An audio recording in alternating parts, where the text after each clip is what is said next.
For the next half hour, another methodological thing that I want to do. I figured if I was going to do that, which is uber technical and confusing, we're going to do something else that is totally the other side, okay? So, in the following half an hour, this is what I want to do. Last week, we looked at the story of Herod, okay? And we noted that 7 times throughout the story, there's this pairing of king versus melech. King versus slave. And we talked about how it seems to be playing with notions of true kingship and avdus and the like. My personal read, based on the final end of the Gemara, was that it's actually a somewhat positive perspective. That at the end of the day, once he humbles himself and actually talks to Bava ben Buta and takes the advice, that he gains greatness, either because the Gemara finally acknowledges him as Melech, right, or because it says he's chayav mitzvot as an eved. Who was not here last week and doesn't know the story that I have to recap? Okay, quick recap of this Gemara that we did it in Shir, so you know it somewhat. But right, recap of the Gemara. The Gemara says that it's talking about the halachot of destroying a shul to rebuild it. In that context, it talks about the dismantling parts of the Beit HaMikdash for the rebuilding of Herod, and tells the story that Herod. Second, it's raining. That Herod was a servant. He heard a bat call that said, if any slave who rebels today will be successful. He kills all the Chashmonaim except for one girl from the Chashmonai family who he decides he wants to marry. She decides not to marry him, but instead jumps off a roof and screams, anyone who claims that they're from the Chashmonai family is a slave, because I was the last one and died. So Herod preserves her body in honey, and the Gemara has a machoket, either to pretend that she was alive, so that people would think he's king, or to sleep with her, because he was so attracted to her, so he kept her body healthy. In the meantime, because he's a slave, the rabbis don't approve of him being king, because it's a violation of the pasuk. So he kills all the rabbis, and except for Bava ben Buta, who he blinds, he goes to Bava ben Buta, tries to get him to curse him. After many unsuccessful attempts, he admits that he is Herod, and he says, if I'd known the rabbis were so careful and so respectful, I never would have killed all of you. Great, what should I do? So the Gemara says that Bava ben Buta told him, build the Beit HaMikdash, because you blinded the eyes of the world. And now you should reignite reignite it by rebuilding the Beit HaMikdash. And he says, but I'm scared of the Romans. So he said, easy, stall for time, send a letter, let it take a year, let him dawdle there for a year and come back for a year. By the end of it, you'll have already rebuilt the Beit HaMikdash. The Romans pick up on it and send a letter, and they say, if you haven't dismantled the Beit HaMikdash, don't. If you already did, don't rebuild it. And if you did, you're a bad slave. Bad. Right? And then the Gemara goes on, and eventually it says, well, how could Bava ben Buta let him build the Beit HaMikdash? Isn't that a problem with giving him schar, like the Nebuchadnezzar Gemara with staka? And he says, don't worry about it. Either he's an eved, therefore he's chayav in mitzvot, so he's allowed to build the Beit HaMikdash, or you're allowed to ask a king to build the Beit HaMikdash, because that's the only way the Beit HaMikdash is going to be built. So I argued last week this constant pairing of slave and melech is actually a positive. Right, it's teaching you that real malchus is not about power. At the end of the day, the only time the rabbis call him melech is at the end, when he humbles himself to Bava ben Buta, or they say, no, you're right, he is a servant, but that's why he's chayav in mitzvos, and that actually is why he's allowed to build the Beit HaMikdash. Right, it's not about status as much as it's about doing the right thing. That was my read of the Gemara. Now, much of my analysis was based on Jonathan Feintuch in his, but he actually has a different conclusion of the Gemara. He thinks that the purpose of this Gemara was not to teach you what Herod did at the end was good, but was the exact opposite, right? He thinks that the point of this Gemara is that the whole world praised Herod for all his building projects, and the point of this Gemara was to say, you think Herod was so great? It wasn't even his idea, it was the blind rabbi, right? The rabbis are the ones that are really responsible for the Beit HaMikdash being rebuilt. Herod, you think he's so great? Tasmish, right? It wasn't even his idea, right? That this is actually Chazal's way of undermining Herod's contribution to the Beit HaMikdash. Now, here, the support for that read is, and this is where I want to introduce you to comparative study, is the following. One of the modern methodologies of studying Agadah. So there are a lot of modern scholars, including Jeffrey Rubinstein, who we'll talk about in a second, who study it the way we did last week, literarily, right? Trying to understand what is the message based on literary analysis of the Agadah. But there's also a big area of study in Gemara in general, where people try to understand the Chazal and better understand the world of Chazal in light of the world that they lived in. Now, what world did they live in? So they lived in modern-day Iran, right, in Persia, under the Sasanian Empire, okay, where the major religion was Zoroastrianism, okay?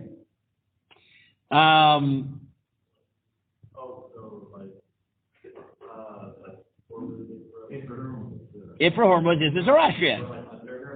Yeah. No. So, right, that is who they are. And a lot of work has been done to understand Chazal in light of this reality. Okay? Yaakov Elman, Rabbi Dr. Yaakov Elman, Zichrono Livracha, was one of the fathers of this field. He's a professor at YU and at Harvard. Several people have written on it in Halacha. Right, Shai Sekunda has written about it primarily in Nida, because Zoroastrians were super machmir in Nida. Really, really machmir. Like you think we're machmir, Gewalt. We're nothing, right? They literally locked their women when they were in Nida in little huts outside the town with a little, like, food door. Like, it was really quite machmir, which is why in the Gemara you have all types of conversations where Ifra Hormuz in Nida asks the rabbis Nida questions, because they also have menstrual laws, so they could have conversations about it. And in fact, often in the Gemara, when a woman will say she's a Nida, she'll use the phrase that was common parlance in the Sasanian Empire, which is Dashtana Ana, right? I am Dashtana, I'm a Nida. That's all it is. Okay. And Shai Sekunda argues that a lot of the chumrot that we have in Nida were really Chazal. Chazal tell you that the biggest chumras in Nida come not from the top down, not from rabbis, but B'not Yisrael Hechmiru al Atzman. Right? The most major chumrah in all of Hilchos Nida is because the women were machmir. Right? And one of his arguments is that the reason that the women were so machmir was because the whole world they lived in was machmir. So, like, even all of the chumras we had were nothing compared to what the world was doing, but that was the culture. Right? That's part of his argument. Okay. In Agadah, this becomes very important, and we're going to see that a lot in Bava Batra, especially in the fifth parak, in the crazy, wild, unbelievable Agadah of the battles against the Saro Shel Yam, right? The battles against the angel of the sea, and the sea swallowing up death, and all types of really wonderful Agadah there that are, everyone has gotten in on that action. The Gra has a peirush on it, Rav Kook has a peirush on it. I really was like trying to find everything to track it down so I could copy for you, and then Bryce Sklar made it easy for me and showed me that after the terrorist attack at the Merkaz Harav High School. Are you too young to remember this? You're probably too young. In 2007, I think, I was in Shana Bet. 8 high school students were killed in the Merkaz Harav High School. So one of the fathers, as his commemoration project, put together a website where he went through every single Agadah in that fifth parak and compiled every one of the Mefarshim in a pre-made source sheet, because that is what he taught for the year in memory of his son. So it's all organized, so it's ready. But one of the things that he didn't really go with is that some of it is response to things in mythology. And it makes sense that if you want to teach lessons and there's a mythology going around, you want to show how we are distinct from the culture around you. So what you do is you take the myth and you tweak it, right? It's why satire works, right? You take a trope that's well known and you just change it a little bit, right? So a lot of the studies of Iranian Talmudica And if the Shai Sekunda has really written basically a introductory textbook to this called the Iranian Talmud, which is really an excellent brief of this field. If you want, you can borrow it, but you really have to give it back. It's a very expensive academic book, which I need to make sure that it makes it back to my house. You can only have one book at a time from my house, yes. If you want another book, you got to return the one you currently borrowed, okay? Okay. So in the 20 minutes I have until Rav Ashi starts, so Jeffrey Rubenstein is one of the leading scholars of Agadata in the academic world. I'm still dry. It's a little bit noisy, but I'm still dry. So Jeffrey Rubenstein wrote this, and he wanted to understand it. And he said, if you really want to understand the story, you have to realize that this is not an attempt at a historical story. Because many modern scholars have wondered, why does the account of the rabbis differ so much from Josephus? So his argument is that this is a story that is meant to play on an Iranian story about Ardashir. Okay? And I want to basically give you a taste of what Iranian comparative studies with the Talmud looks like and what it adds to this story. What?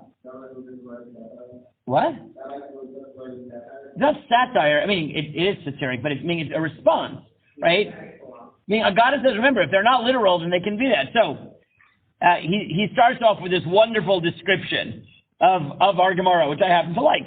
I'll just read it to you. He says, the Bavli's story of Herod at Bava Batra 3b to 4a can be counted amongst the most colorful and dramatic Talmudic stories. It features not only sex and death, but sex with death.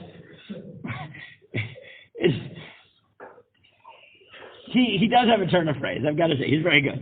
Its characters include kings and sages. The story involves politics, deception, and intrigues, and it explains the events that caused the rebuilding of the Jerusalem temple. Okay, that's his summary of the story.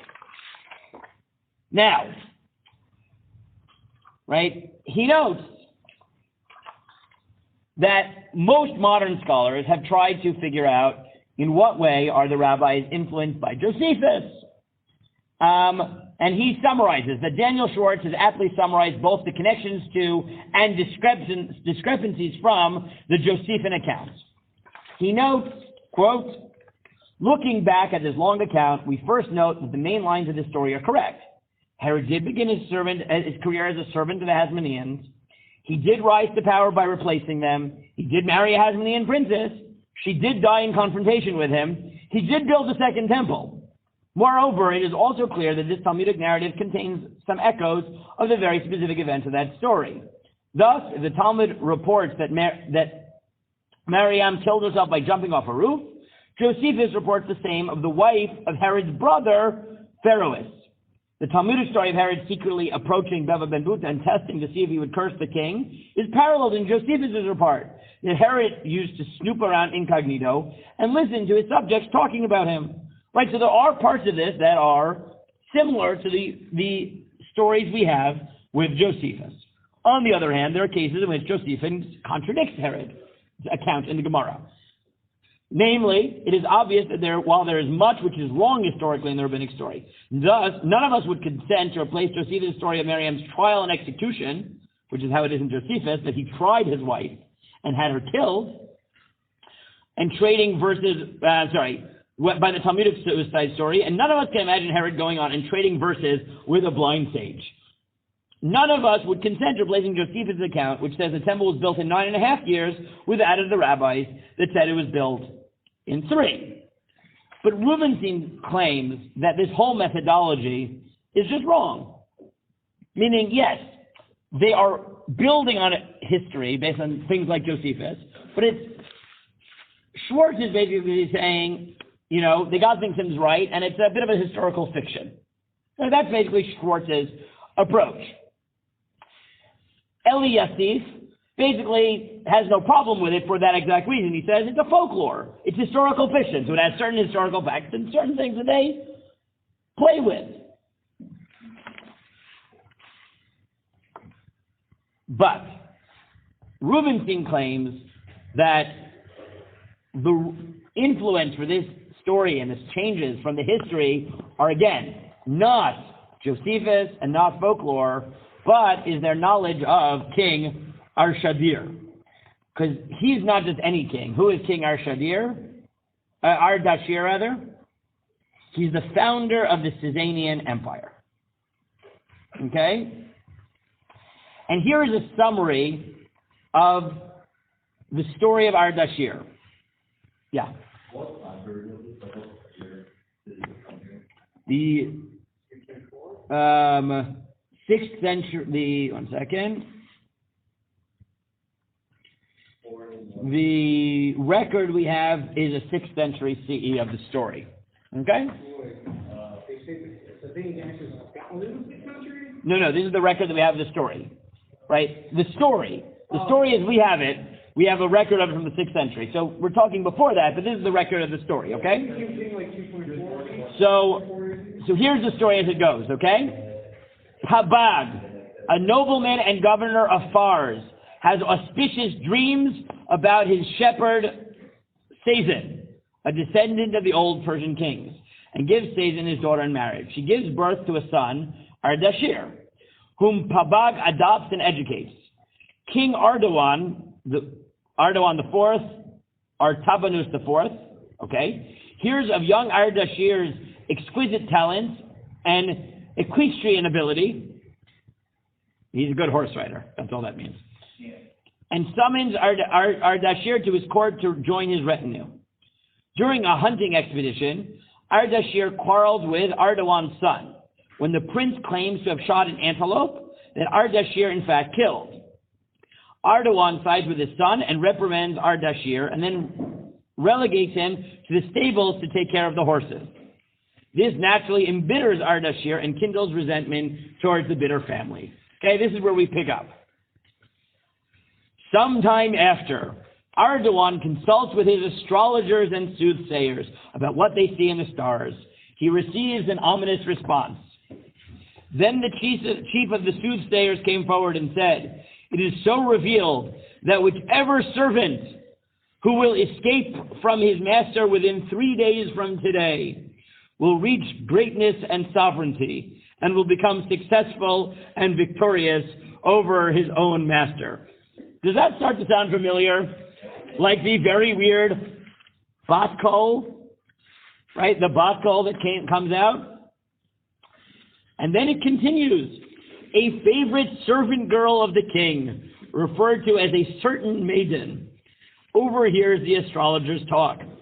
She had become enamored of Ardashir and fallen in love with him. She informed Ardashir of the astrologer's words. The two take a pair of fine horses and flee.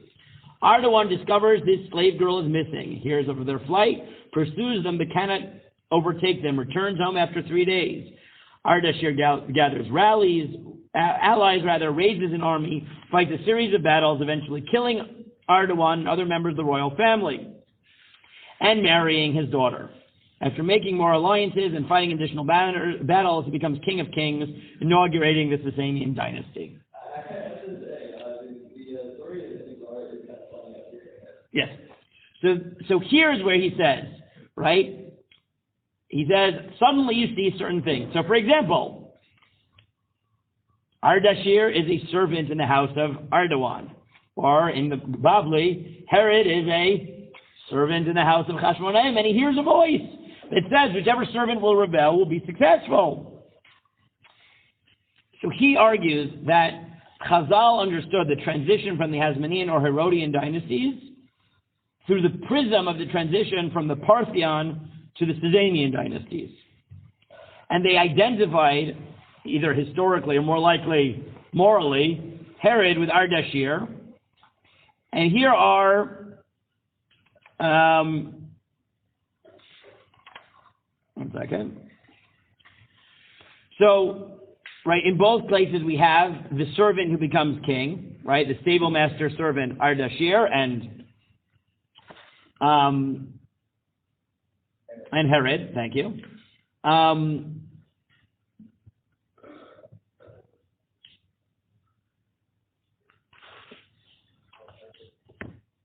But then you get the following. Ardashir claims to be a descendant of Persian kings, and therefore deserves to be a king by right.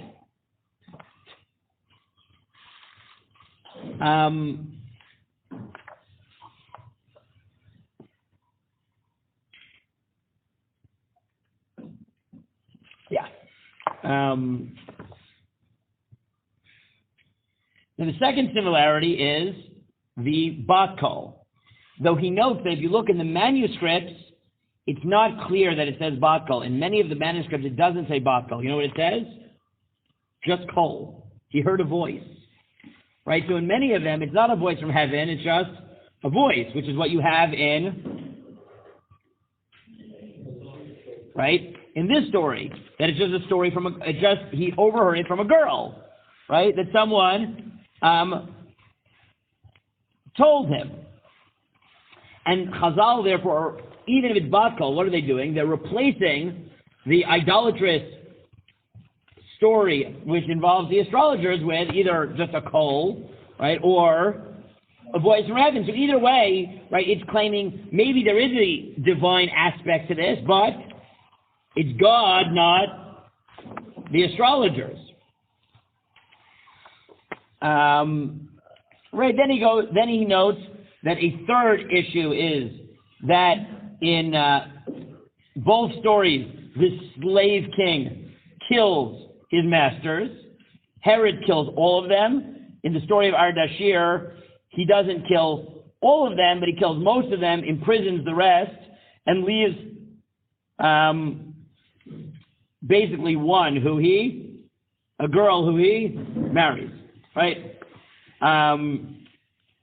And he kills off all maidens except for one, right? To marry, quote, when Ardashir ben Babak had attained royal power, he wrought great slaughter upon the Arasids, etc. And he killed them.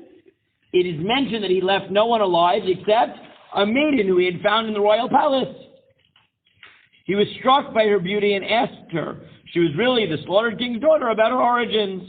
So in this case, he doesn't kill her, but in both of them, right, in the Bavli, he does attempt to make it look like he married her, according to one day on the Bavli, right, by preserving her body in honey.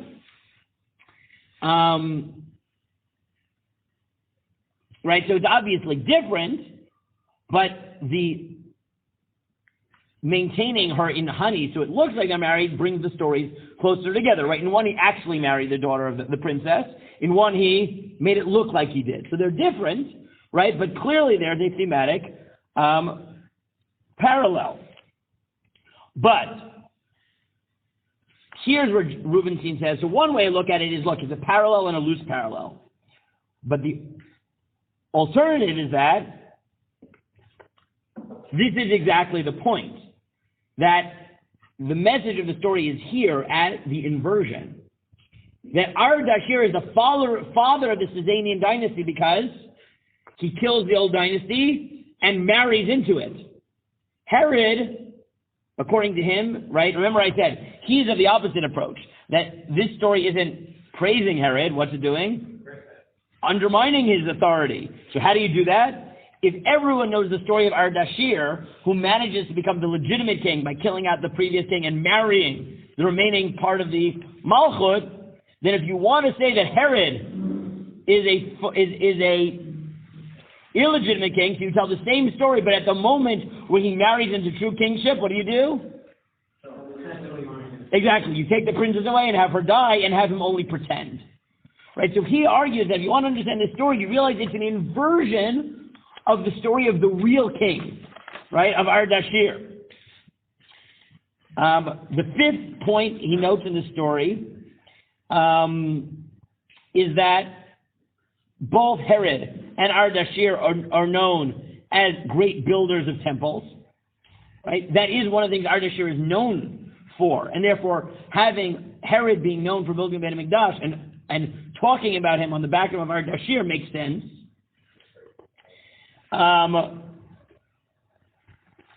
Then he notes that you actually have a parallel to the end of the story, the Roman rebuke. Right? When the Romans rebuke Herod and say, you are really a slave, so you actually have the following parallel in the story of Ardashir after his rebellion, where Ardawan sends an insulting letter to Ardashir and says, you have presumed beyond your rank in society and have brought down on yourself destruction. O Kurd, brought up among the tents of Kurds, who gave you the leave to assume the crown on your head and permission to seize all the territories you have assembled together, and whose rules and peoples you have subdued? Who ordered you build the city which you founded in the desert? When we allow you to go ahead and construct it, then build a city in the desert, ... Meaning you have a letter from the old king to Ardashir, which says, you have no right to build a city until we tell you, which is, right, exactly what the Romans tell Herod.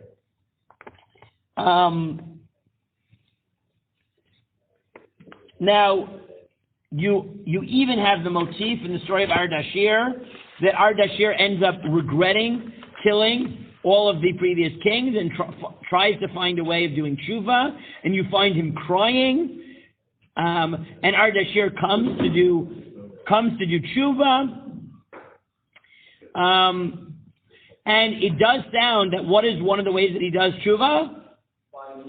By building temples, right? That for him that seems to be part of it. Now, Ardashir actually has other rebellions and massacres and the like. So Rubinstein, as I said, claims that, unlike we concluded last week, that this is actually saying that, at least at the end of his life, once Herod humbled himself, he was okay. He's saying, no. This is the rabbi's attempt to undermine Herod's legitimacy by saying, you're not really a king. Even all the great things you did came about by the rabbis. But the real way that they shtuch him is by saying, here's your story mapped onto Ardashir, who's the real king. Right? That was like the story of the real king. You're like that, except he actually married the daughter of the king because he's a real king and you're not.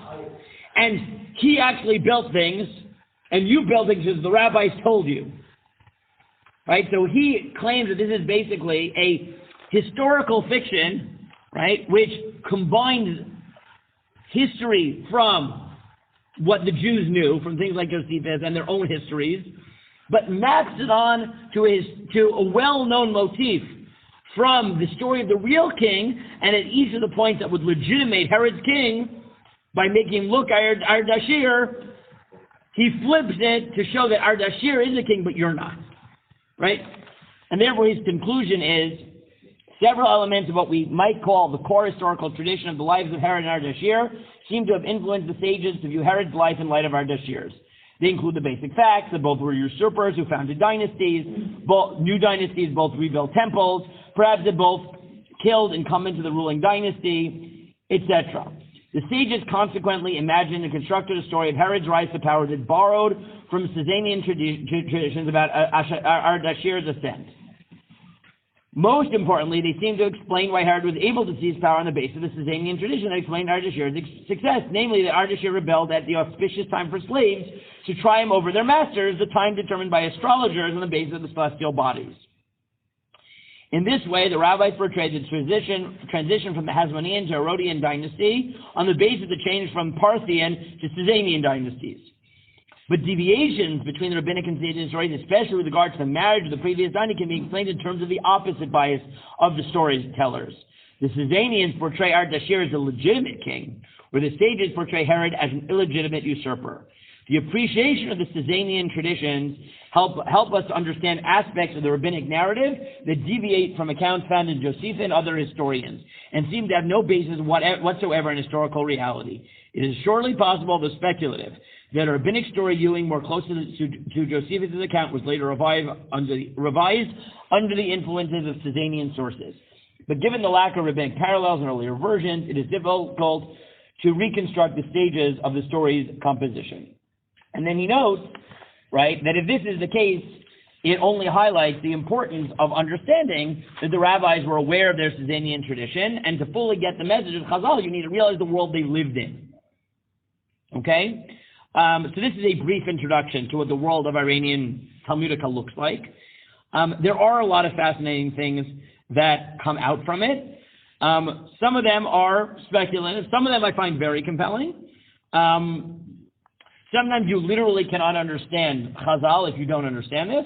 I'll give you one example, then I'll leave you to Rav Ashi. This is a halachic one, but if you don't believe me in the importance of this sometimes, so there's a machloket in Shabbos Ayin Hey as to Magoshta. Why are the Magoshta chayav mitah? Are they blasphemers, begadfim, or are they magicians, mechashvim? What? They're two, right? So they'll say, what's the difference? But what is the machloket even? So Shai Segunda came to IU once and he says, very simple. What's a magoshta? We know what a magoshta is. It's not a, right? It's not, no, we know exactly what it is. What is it? It's a Zoroastrian magi. Okay? All right, they're like religious practitioners. The Zoroastrian magi believe that they got their power from mumbling Shem Hashem over and over and over again. And with it, they could do magic. Which means, and what are Rav and Shmuel arguing about? Which point of that is it? Very good. Is they think they perform magic by misusing the name of God. So which is the problem? Magic and name God. So actually, in the eyes of Chazal, is it the name of Hashem, Yud Kei Vav Kei? Answer that question for me. Is it? No. Yes! Have you ever learned Yoma? No. That they used to say the real Shem Hashem, and what did they do? The Kohen Gadol would swallow the name so no one could hear it. And what story did what story did Chazal say? Why? Who are they hiding it from? Because there was once a Zoroastrian, there was once a Magoshta, who came into the Beit HaMikdash to try to hear the name. Chazal believe that in a Chanami, that they're trying to find Shem Hashem. They believe that they were using Shem Hashem. So yes, and this is one of those things, that there's a lot that you can get, that if you don't understand, right, the background of what Chazal knew about the Sasanian world, you'll miss things. Right? So this is just a small example of how this adds to the story of Herod, but there are many other examples in Halacha and Agadah. Yes, Jonathan, you last question, because I'm already over time, and Rav Ashi has you. A word that is like the name of God that you can like say and it would like do magical things. Well, what? So are they saying that like... Oh, do Chazal believe that? Yeah, they may very well believe that, or at least it's possible. That's a story for another time, yeah. It's a fascinating story, but yeah, they might very well, right? They talk about it, right? Like with Moshe Rabbeinu using the Shem Hashem to kill the Mitzri.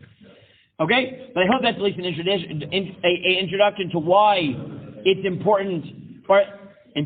I'm not telling you have to do this. I'm saying that there's a whole world of understanding, especially Agadata, in light of realizing that part of what Agadata may be is a moral story that is told on the backdrop of motifs that they're inverting to teach where we diverge. But in order to fully understand their message, right, the same way nowadays, right, if you wanted to tell a story, right, if you wanted to, whatever, you want to understand what I'm doing with Lord of the Rings, you have to know Lord of the Rings, otherwise you won't understand what I'm talking about. But if I'm using it as a mashal for Shmuel, you have to have watched it, right? Right, that's what it is. I now watched it now. Now you'll watch it. Okay, good. Go to Rav Ashi. Go.